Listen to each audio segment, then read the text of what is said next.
Assalamualaikum warahmatullahi wabarakatuh. Jumpa lagi Sobat Pratama di kanal YouTube Pratama Indomitra. Pada kesempatan kali ini, saya mencoba kembali hadir di Q&A. Q&A ini berkaitan dengan free webinar yang kami selenggarakan di tanggal 28 Oktober, saat Sumpah Pemuda berlangsung. Topik pada saat itu berkaitan dengan strategi PPN pasca Undang-Undang HPP. Ya, sebagaimana Ibu Bapak ketahui, Undang-Undang HPP sudah diundangkan, sudah disahkan dan diundangkan, dan sekarang masuk ke Undang-Undang Nomor 7 2021 tentang HPP, Harmonisasi Peraturan Perpajakan. Ya, saya mulai dari pembahasan pertama terkait dengan PPN. Pada kenyataannya memang ada juga pertanyaan terkait dengan non-PPN. Baik. Kita mulai dari yang pertama, Bu Desti Jahasanti ya. Assalamualaikum Pak Epri, izin bertanya. Waalaikumsalam, anak perusahaan kami itu bergerak dengan kelu konstruksi. Setelah berjalannya waktu, ternyata anak perusahaan ini menjadi palu gada, bukan hanya konstruksi aja bidangnya. Tapi ada jasa pengiriman barang, penjualan tiket. Nah, untuk faktur pajak apakah bisa langsung 10 dan 20? Jadi faktur pajak itu mengacu pada transaksinya, bukan ke KLU-nya. Jadi mau 01, 0 silakan, mau 040 silakan. Nah, kembali lagi ke ininya ya, ke objek transaksinya, objek PPN-nya apa. Demikian. Baik. Pak Ahmad Supriyadi, izin bertanya Pak, bagi penjual yang menerbitkan faktur pajak nilai lain dan faktur pajak masukannya tidak boleh dikreditkan. Apakah sepanjang tersebut boleh dibayarkan? Boleh dibayarkan Pak. Oke ya. Bu Yeni Arisanti, dokumen yang dipersamakan dengan faktur pajak sesuai per 16/2021 sesuai pasal 4A, dokumen pengeluaran barang asal daerah pabean dari kawasan berikat ke tempat lain dalam daerah pabean. Jenis form bea cukainya BC41. Di dalamnya ada transaksi penyerahan yang dibayarkan oleh pembeli dan pengembalian barang no good ke supplier non kawasan berikat yang nanti akan diganti barang pengganti. Bagaimana pelaporan dokumen tersebut ke ISPT? Ya, kalau pelaporan dengan ISPT, ini terus terang Pak Bu Yeni ya, saya nggak bisa, karena tergantung ketersediaan ya modul yang ada di ISPT. Itu. Jadi sebetulnya kalau pakai aturan ini ya Mas bisa masuk, tinggal sekarang ISPT-nya sudah menampung atau belum itu. Ya, tinggal masukin aja, ngikutin di petunjuk pengisian SPT, terutama kalau mang A1 di situ ya. Jadi dokumennya kan, nah ini kembali lagi di fasilitas yang ada di PPN-nya, yang di e-fakturnya itu. Kan mau faktur pajak yang sesuai standar, yang diisikan sebenarnya nomor seri faktur pajaknya kan. Ya kalau memang dokumen lain ya berarti ngeklik di situ. Terus terang memang saya nggak nguasain e-faktur karena udah lama nggak ini ya, nggak update ya. Jadi saya minta manajer saya yang technical skill-nya lebih bagus di e-faktur. Tapi memang kalau udah ngomong e-faktur seringkali ISPT saya angkat tangan karena apa? Ya karena tergantung dari bagaimana DJP mengeluarkan software itu. Ya aplikasi itu untuk para wajib pajaknya. Demikian. Bu Valeria, terkait PPN WAPU, ketika PPN-nya tidak disetorkan, kalau dibalik bisa nggak ya? Penjual yang setor aja PPN-nya, terus kita buatkan satu e-billing, nggak bisa. Karena WAPU nanti punya kewajiban lapor pakai 1107 put itu. Jadi nggak bisa ya. Demikian Bu Valeria. Pak Adrianto Saputro, izin tanya Pak, ya, untuk beberapa perusahaan luar negeri yang ditunjuk sebagai pemungut PPN WC, cara mengkreditkan pajaknya gimana? Mereka nggak mengkreditkan. Mereka hanya diminta untuk mungut. Kemudian store lapor. Karena posisinya, ya posisi pengkreditan pajak masukan ada di pembeli konsumen akhir. Jadi mereka hanya diminta untuk mungut kayak bea cukai. Bea cukai itu juga diminta untuk mungut atas transaksi impor. Demikian Pak Adrianto. Bu Fajriah, Assalamualaikum, ya, Waalaikumsalam. Mohon izin bertanya, apakah kasus ini terutang PPN? Kami menyewa bis bidang tanah yang di atasnya terdapat gedung pabrikasi dan kantor milik kami. Gedung milik kami namun tanah sewa. Setiap tahun kami bayar PBB atas tanah dan bangunan tersebut reimbursement. Apakah dari bangunan tersebut? Kalau PBB tidak terutang PPN, kalau sewa terutang PPN. Demikian, Bu Fajriah. Bu Melisa Natalia, Pak Pri, perusahaan kami melakukan penyerahan di wilayah Pabean. tapi domisili lawan transaksi berada di kawasan ekonomi khusus. Apakah terutang PPN? Kembali lagi, tempat penyerahannya kalau ke kawasan ekonomi khusus, tempat penyerahannya itu ada di kontrak ya. Kalau kontraknya nggak jelas, nah itu yang masalah. Tapi kalau misalkan kawasan ekonomi khusus sebenarnya wilayah pabean juga, mungkin yang dimaksud adalah TLDDP. Jadi gini Bu Bapak, untuk masalah kepabeanan itu ada tempat-tempat khusus ya. Ada tempat pendidikan berikat, di antaranya kawasan berikat, nanti ada kawasan ekonomi khusus.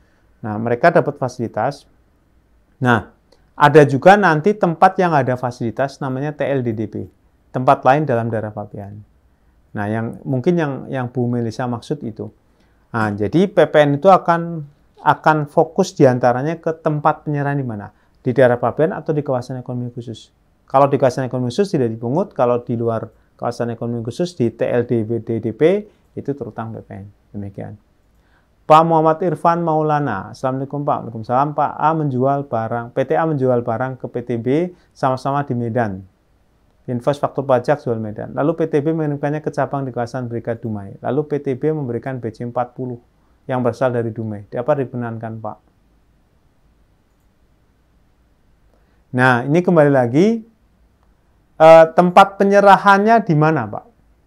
Jadi dimungkinkan PT A menjual barang ke B, tapi tempat penyerahannya di kawasan Berikat Dumai. Bisa seperti itu. Nah, ini Bapak nggak menyebutkan. Soalnya lalu PTB mengirimkan ke cabang di kawasan Dumai. Jadi artinya tempat penyerahnya di luar kawasan berikat.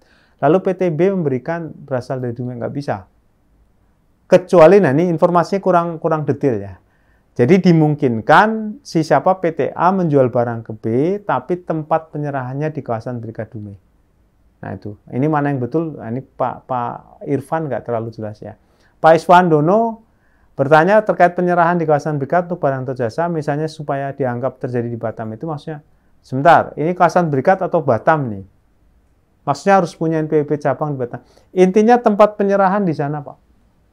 Jadi tempat penyerahan itu harus di sana. Makanya kalau di Batam nanti ada endorsement untuk membuktikan barangnya masuk ke sana. Kalau di kawasan berikat, kawasan berikat.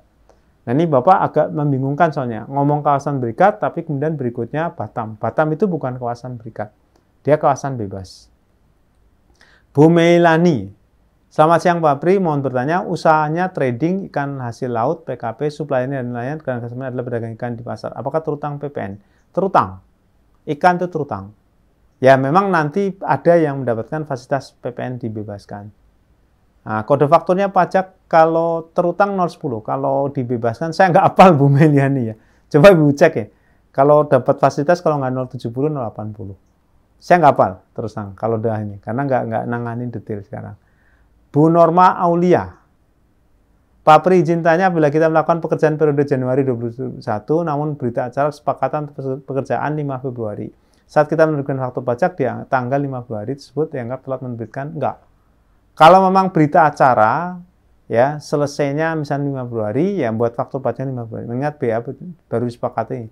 Enggak, jadi saat penyerahannya itu pada saat berita acara ditandatangani. Yang penting eksplisit Bu Norma ya. Eksplisit bahwa penyerahannya terjadi pada saat berita acara ditandatangani. Bu Juliani Angela, Pak mau tanya, kami perusahaan farmasi berjualan ke distributor farmasi. Saat ada penjualan oleh distributor ke apotik, kami memberikan diskon tambahan di luar faktur pajak kami, tapi ditalangin dulu oleh distributornya. Lalu distributor klaim kembali nilai tersebut kepada kami. Apakah itu termasuk objek PPN dan dipotongkan PPh?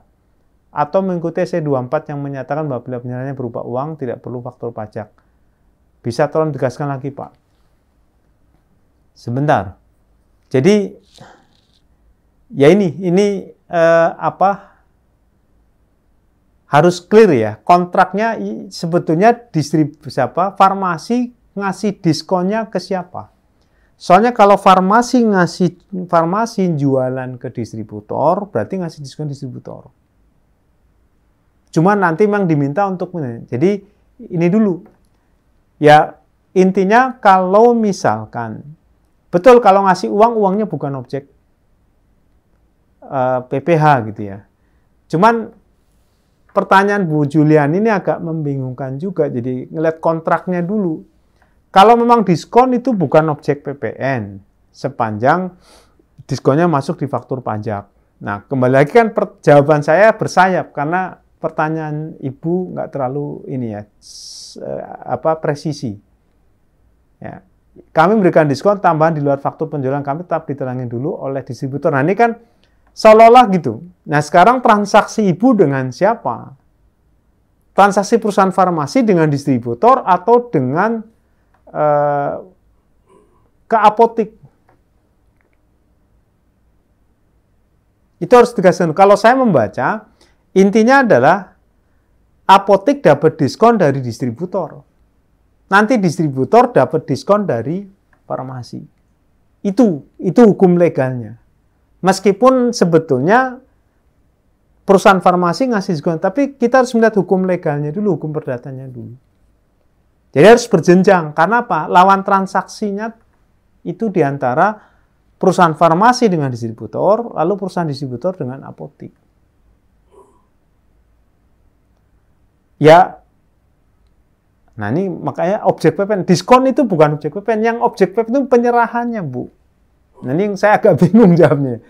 Jadi, lalu di klaim tersebut mudah kami. Nah ini klaimnya apa gitu. Makanya, ya saya bingung juga, bingung karena agak kacau di sini ya. Kalau diskon ya diskon aja, ya. Jadi artinya, oke, memang betul yang minta perusahaan farmasi ngasih diskon, tapi tolong, si siapa, si distributor, tolong lu kasih sana ya. Jadi tetap transaksinya adalah distributor ngasih diskon ke apotek. Nanti apotek dapat diskon. Nah ini kalau bahasa klaim kembali itu yang membuat saya bingung gitu ya. Jadi sebetulnya apa sih transaksi yang dimaksud Ibu? Kalau diskon ya diskon aja. Ya, demikian. Ya itu bukan objek PPh. Kalau itu yang dimaksud ya. Baik, Pak Lukmanul Hakim. Selamat siang Pak. Saya ingin bertanya perihal PPN untuk jasa keuangan leasing yang sebelumnya merupakan bukan objek PPN. Setelah perubahan PP ini, semua penyerahan barang yang dilakukan oleh perusahaan ini jasa keuangan merupakan objek PPN. Ya, objek PPN. Ya. Nah, DPP-nya yang jelas kan nanti kemungkinan dibebaskan. DPP-nya dari nilai transaksi, dari jasa. Ya. Oke, DPP-nya dari penggantian. Penggantian itu berapa yang ditagihkan ya jasanya. Bu Rilianti, izin pertanyaan lagi Pak, masih terkait faktur pajak freight forwarding. Apabila di dalamnya tagihannya tidak ada freight charge, hanya ada biaya THC, admin, itu masuk faktur pajak ya 010. Ya, kalau nggak ada freight charges-nya. Pak Alexander Siringgoringo, izin bertanya Pak, tentang masalah klasik tentang saat pembuatan faktur pajak. Jika suatu PKP melakukan penyerahan barang, misalnya bulan Agustus, tapi harus ada berita acara serah terima barang yang ditangani sebagai pelampiran invoice. Biasanya selesai bulan berikutnya. Maka invoice akan dibuat bulan September. Sementara peraturan PPN yang lama mensyaratkan faktur pajak. Nah, saat penyerahan itu, nah kembali lagi, Bapak yang agak ini, ambigu ya. Kalau memang saat penyerahan, jadi peraturan lama dengan yang baru nggak berubah, Pak. Nggak berubah saat penyerahan. Cuman Bapak yang Pak Alexander, Pak Alex ini yang agak ini. Kalau memang saat penyerah terima, ya serah terima penyerahannya. Jadi saat penyerahan itu ngikutin ke kontrak. Jadi solusinya yang ngikutin kontrak, Pak. Saat penyerahan itu saat kontrak. Saat penyerahan itu saat apa ya? Apakah memang penyerahan bulan Agustus? Nah, penyerahan bulan Agustus itu belum tentu serah terima. Baru pengiriman, Pak. Nah ini kalimat Bapak membingungkan. Kalau memang penyerahan barang, berarti penyerahannya Agustus. Tapi di sisi lain ada berita acara, serah terima. Nah jadi yang benar penyerahannya kapan? Kalau serah terimanya, berita acaranya sebagai penyerahan, berarti ngirim barang, itu di Agustus belum penyerahan. Baru ngirim barang. Artinya, hak atas barang itu masih ada penjual, masih ada di penjual. Nah ini Bapak ambigu di situ. Ngomong penyerahannya barang di tulisan barang penyerahan misalnya bulan Agustus. Berarti penyerahan. Tapi nggak usah buat serah terima berita acara. Kalau buat berita acara serah terima, ya berarti penyerahan Agustus belum penyerahan. Demikian. Di pertanyaan berikutnya, nomor 17 Pak Willianto, Kalau konsumen beli rumah inden 1 tahun secara tunai dikenakan PPN 10%. Apakah pada saat rumah diserahkan oleh developer ke konsumen setahun kemudian akan dipungut kekurangannya? Kembali lagi saat penyerahannya kapan. Kalau inden saya melihat belum ada penyerahan. Nah, tinggal kalau penyerahannya misalkan setelah April tahun depan, ya otomatis setelah Maret ya, otomatis kalau memang sudah tunai, ini kan secara tunai, ya berarti sudah nanti ketika rumah diserahkan sudah nggak ini lagi, ya sudah nggak terutang lagi. Ya, itu demikian Pak Willianto. Pak Prinuri, Ibu Prinuri Wahyuningsih. Pak Pri tanya tentang PP yang tidak bisa dikenakan, boleh dijadikan biayakah? Boleh, karena perusahaan saya tidak ada pajak keluarannya. Ya boleh, silahkan. Kemudian pertanyaan berikutnya tentang PPh Pak Victor Angliawan. Mohon izin Pak, mau bertanya. Secara pajak pengakuan pendapatan itu kan cash basis? Enggak. Bisa cash, bisa accrual. Yang penting istiqomah alias konsisten. Sementara pencatatan laporan keuangan accrual. Jadi, ini nggak pas Pak Victor. Pak Victor, pajak boleh accrual, bisa cash. Nah, mengenai koreksi beda waktu ini kan nantinya timbul aset liability pajak tanggungan. Nah, selama ini di perusahaan saya pendapatan tidak pernah dikoreksi fiskal. Selama ini saya berpikir itu karena rekonsiliasi fiskal dengan bruto SPT PPN. Apakah dasar hukum pajak yang mengatur mengenai pengecualian koreksi fiskal untuk beda waktu? Beda waktu itu nggak diatur di aturan pajak. Itu urusannya di PSAK 46, Pak. Kalau pajak ya, yang jelas pengakuan penghasilannya bisa accrual. Gitu aja, Pak. Ya, kalau memang pajak accrual, accounting accrual ya sama, nggak ada beda waktu. Demikian. Pak Fahrul Rozi. Assalamualaikum Pak Pri, Waalaikumsalam. Jika tahun 2019 PTA omsetnya di bawah 4,8, apakah serta-merta tahun 2020 bisa menggunakan tarif 0,5%? Dan jika tahun 2020 belum setor omsetnya, apakah bisa setor? Ya, kalau setornya setiap bulan ya Pak. Jadi kalau 4,8 sebelumnya berarti bisa tahun menggunakan tarif 0,5%, dan jika tahun 2020 belum setor, ya setornya tiap bulan, setiap omset ini ya. Ya, kalau setor sekarang bisa juga. Ya, tapi siap-siap nanti kantor pajak ngasih surat cinta ya. Itu. Demikian. Bu Ninyoman Suntaryati, bagaimana kriteria menentukan wajib pajak atau tidak TP-Doc? Jika masuk kriteria tidak wajib, dokumen apa yang harus disiapkan? Kalau tidak wajib ya berarti nggak perlu membuat dokumen TP-Doc. Nah, Bu Ninyoman ini insya Allah akan saya bahas secara khusus ya. Mudah-mudahan di webinar berikutnya saya bahas terkait dengan Undang-Undang HPP. Tapi masih dalam konteks Undang-Undang HPP di pasal 18. Ya, nanti ya memang terus terang ini pembahasannya detail ya. Ini beberapa yang minta saya insya Allah akan menyelenggarakan topik khusus ini. Baik. Tentang KUP, Pak Tandi Wijaya. Mohon izin tanya, bila dirut sebagai pemegang saham terbesar meninggal dunia, denda pajak dari tahun 2016 sampai 2020 apa bisa dihapus baik atas nama PT atau individu? Kalau misalkan denda pajaknya itu atas nama perusahaan, ya berarti perusahaan yang nanggung. Ya, kalau misalkan denda pajaknya atas nama dirut sebagai wajib pajak orang pribadi, tetap ditagih ahli waris yang menjadi penanggung pajak. Pasal 32 Undang-Undang KUP. Demikian. Bu Eni Dwi Wulan. Izin pertanyaan Pak Pri, jika NIK menjadi NPWP, bagaimana jika WP petani kaya melampirkan daftar-daftarnya langsung banyak? Konsekuensi pajaknya bagaimana? Ya, konsekuensi pajaknya kalau PPh ya otomatis dilihat penghasilan itu bisa dipakai untuk konsumsi sama tambahan harta. Ya tergantung daftar hartanya. Kalau memang dia punya penghasilan ya kena pajak. Kena pajaknya di penghasilannya. Demikian Pak Johan. Mohon izin bertanya Pak Pri, ini kami ada permohonan imbalan bunga. Awal mula dari keberatan restitusi LB kami berkurang karena koreksi yang dituangkan pada SKP LB.